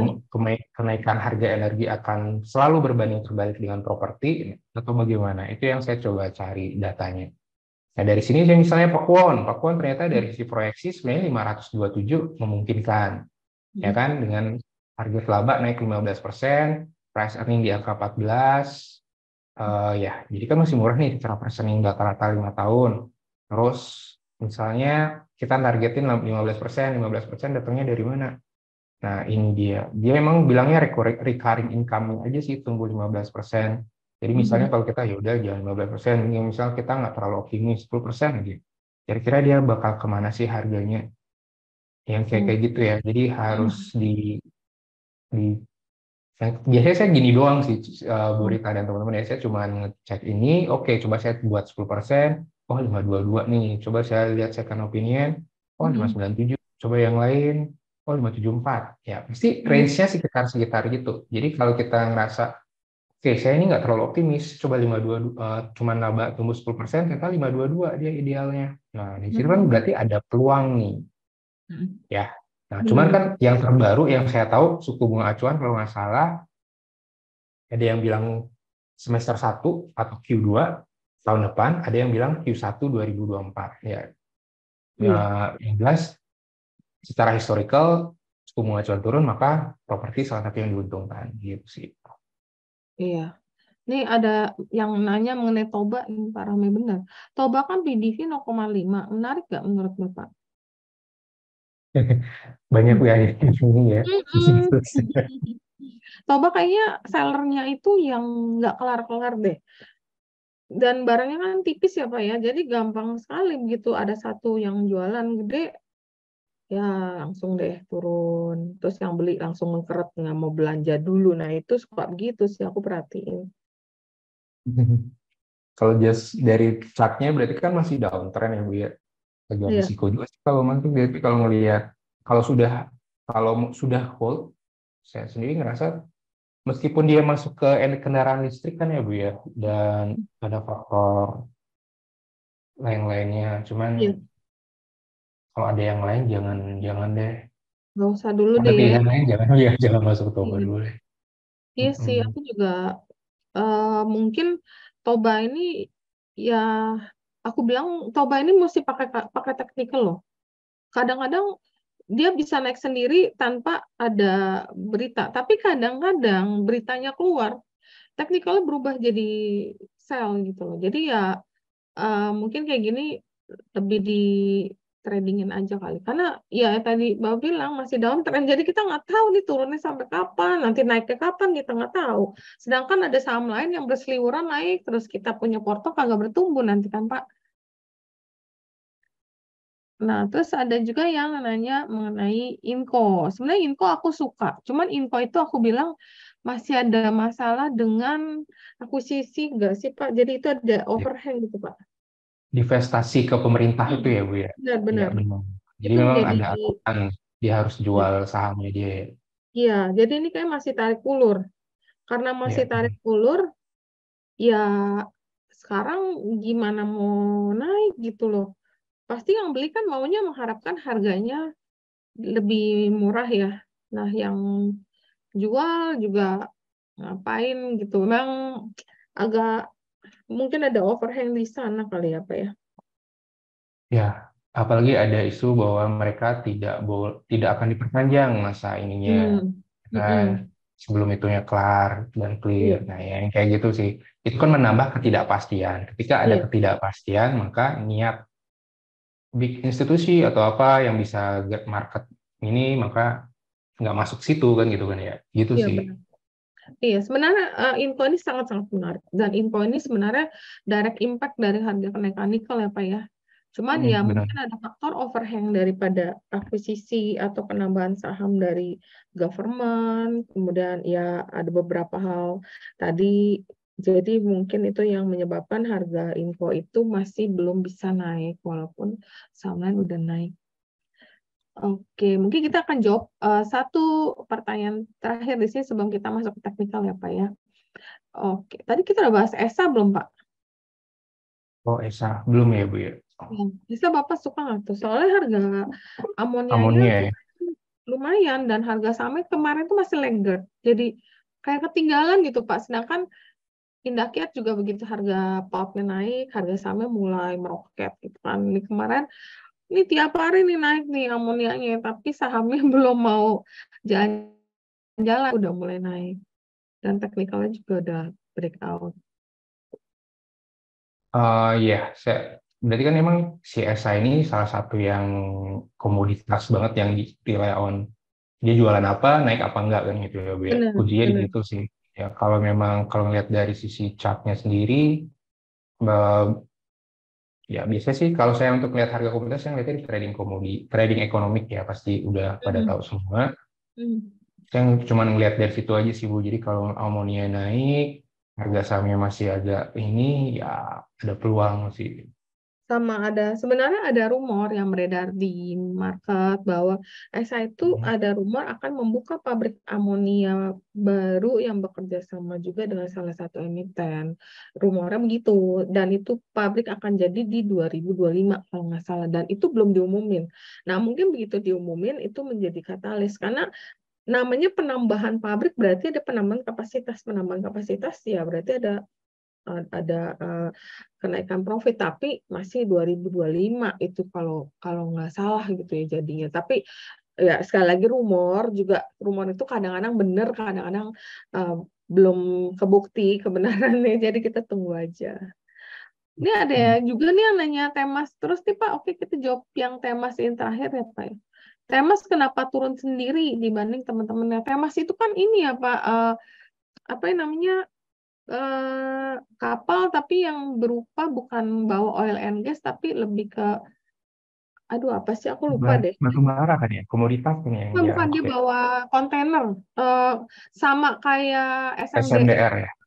Ini lebih ke ekonomi recovery-nya US deh kalau nggak salah. Makanya waktu Oh. COVID kan dia naiknya kenceng karena ekspor ke sananya kenceng. Nah begitu di sana resesi, yang bawa peti kemas nih kalau nggak salah peti kemas yang ini pada koreksi termasuk SMDR juga sama.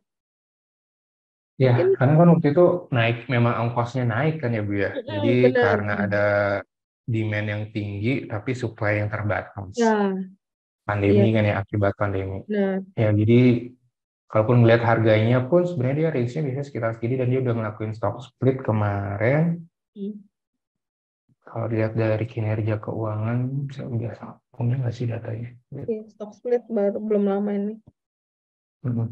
Ada story sih banyak Pak, dia ada caplok 99% saham perusahaan lain, terus Hmm. eh, mungkin terus sama itu laporan keuangannya kurang deh Pak. Itu labanya anjlok 39% karena jasa bongkar muatnya itu turun, demand turun, otomatis jasa yang dikeluarkan atau dihasilkan juga turun. Itu juga mempengaruhi penurunan saham ya Pak. Secara fundamentalnya kayaknya laporan keuangannya jelek, itu juga pengaruh gitu. Iya, Mm. Mungkin oke. Bapak ada pikiran nggak tentang ini? Kalau nggak ada, kita akan masuk ke sesi terakhir. Ya, silakan Ibu. Masuk, saya nggak ada pendapat lagi. Oke. Ya udah, aku izin share apa untuk Iya, technical. baik. Baik. Tunggu. Oke, teman-teman, kita masuk ke technical slideshow dan from beginning.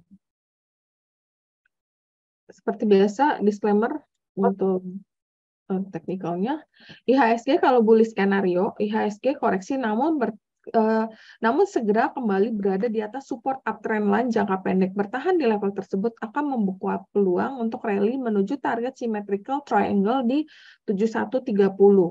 Dan untuk bearish skenario-nya, IHSG rebound namun gagal break di last high 7021. Potensi koreksi lanjutan menuju poin A di 6824 jika terlewati akan membuka peluang kembali koreksi menurut PRZ sharp pattern di 6668 atau 6571. Dan ini untuk rotasi sektor mingguannya. Yang di improving nggak ada karena udah pindah semua ke leading ya, kemarin minggu lalu masih di improving. Yang leading ini ada IDX Basic, IDX Energi, kemudian yang masih di leading ada IDX Infra, sedangkan IDX Cyclical Property ini dan non cyclical masih di weakening, turun ke weakening. Dan yang di lagging ada IDX Trans, IDX Industri, kemudian ada IDX Teknologi. Ini kelihatan IDX Finance ya. Iya, IDX Finance juga ada di sini. Dan yang daily itu yang improving ada IDX Tech, mungkin kemarin ada gotonya, IDX Health, IDX Industri, dan yang mencoba naik ada IDX Trans. Kemudian yang di leading ada IDX Basic, IDX Infra, dan IDX Energi ada terkoreksi sedikit ke weakening. Yang lagging ada properti, non-cyclical, finance, dan cyclical.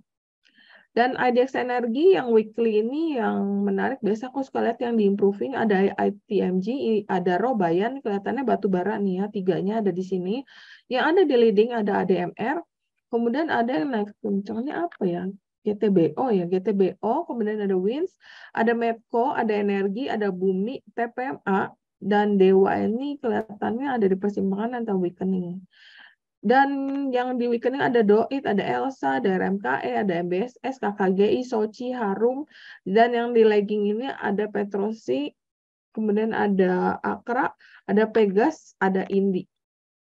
Kalau yang basic itu, yang weekly itu cuma ada ESA yang improving, yang di leading berarti kalau improving ini dia belum mencapai puncak kenaikan biasanya ya. Kalau dia bisa normal itu biasanya dia akan pindah ke leading. Nah di leading baru dia akan rally-nya lumayan tinggi biasanya.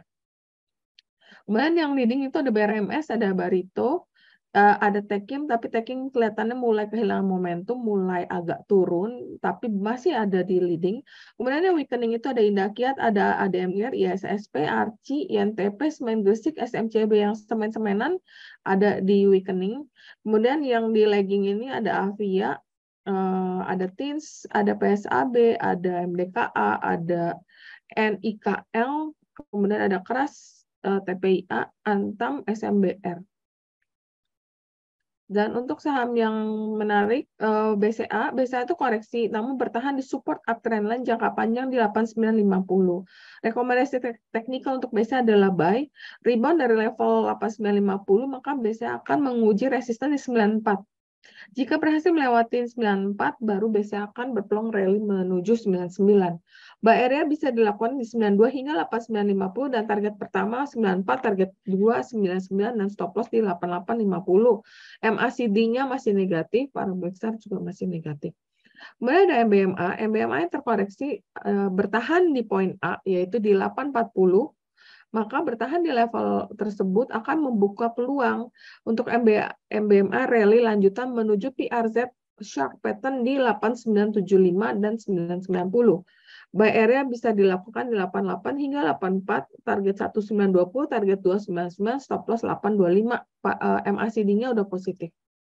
Kemudian untuk Barito ini break resisten kuat jangka panjang sejak November 2021 di 1060. Jadi ini 1060 ini lama sekali, ini nggak pernah bisa dilewatin dan kemarin itu berhasil dilewatin. Dalam jangka panjang, Barito itu berpotensi membentuk double bottom dengan target 1645. Rekomendasi teknik untuk Barito adalah buy area di 14.30 sampai 12.70, target pertama 14.75, target kedua 16.45, dan stop loss 12.20. MACD juga udah positif. Kemudian ada MIDI ini break resisten di 460. Berpotensi membentuk VCP pattern. Kalau break resisten kuat di 460 akan membuka peluang MIDI untuk rally menuju target ascending triangle di 830. MIDI ini rekomendasi buy area bisa dilakukan di 520 hingga 470, target pertama 580, target keduanya di 650, dan stop loss-nya 460. Kemudian ada PGO yang kemarin menjadi start of the day. PGO ini rebound dan dari support trend line di 1150, break last high di 1455 akan membuka potensi rally lanjutan menuju 1835. Parabolic SAR sudah mengkonfirmasi sinyal beli. Buy if 1455, dan kemarin ini memang break dengan volume yang sangat besar ya, kalau kita bisa lihat dari sini. Buy area bisa lakukan di 1465 hingga 1375, target pertama 16, target kedua 1835, dan stop loss di 1365. Walaupun MACD-nya ini masih negatif, jadi masih ada peluang untuk berubah menjadi positif, jadi ini masih menarik. Kemudian ada PTPP yang beberapa 2 hari sebelumnya, kalau nggak salah Rabu itu naiknya lumayan kencang ya. Break resisten kuat di MA 200 hari di 660. Selama koreksi bertahan di 660, maka PTPP ini masih berpotensi rally menuju target inverted head and shoulder di 880. Rekomendasi untuk teknikal untuk PTPP adalah buy area bisa 770 hingga 705, target 1820, target kedua 880, dan stop loss 660. Oke, mungkin itu beberapa saham yang menarik. Oke Pak, tanpa terasa kita udah ngobrol dan belajar banyak nih dengan Pak Ngurah. Mungkin ada closing statement untuk teman-teman di sini, Pak. Oke, ya, thank you juga nih Bu Rita dan undangannya atas sharing kali ini. Jadi closing statement saya paling saham itu salah satu yang menjanjikan return yang oke, disesuaikan dengan tujuan keuangan, time frame-nya teman-teman, dan ingat untuk knowledge is the best, apa istilahnya ya? Salah satu the best investment adalah memiliki pengetahuan, itu sih intinya. Jadi ya, itu aja dari saya. Thank you banget Bu Rita dan semuanya. Oke, terima kasih banyak Pak Ngurah dan dari teman-teman Pinter Saham yang Pak Sky yang nggak bisa hadir juga, thank you. Terus mengedukasi ya Pak, terus share untuk teman-teman semua biar kita makin maju juga dalam berinvestasi saham. Oke, mungkin gitu dulu teman-teman yang belum follow Pinter Saham, jangan lupa di follow maupun di IG ataupun di YouTube ya Pak ya. Jadi biar Bapak mungkin rajin memberikan konten-konten yang mengedukasi teman-teman semua. Oke, ya udah. Oke Pak, makasih ya Pak. Sampai ketemu. Ya, makasih.